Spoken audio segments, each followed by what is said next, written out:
Magluluto po tayo ng gulay mga buddy. Ang tawag kong tawagin ay dinengdeng. Ayan, naggisa na po ako diyan ng mga pampa-aroma, sibuyas, bawang. Lagay na natin yung gulay na hinalo-halo ko na lang dyan. Mayroong talong, may okra, may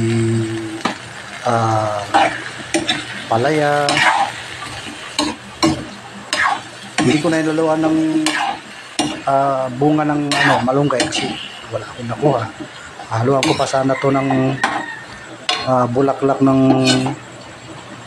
kalabasa, wala akong nakita sa palengke, kaya ito na lang.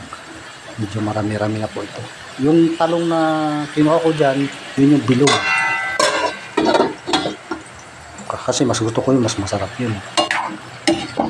Ayan. At tinimplahan ko na po ito ng yung bagong isda. Hindi ako naglalagay ng alamang kasi hindi ko gusto yung lasa, at saka namamantal tayo dyan.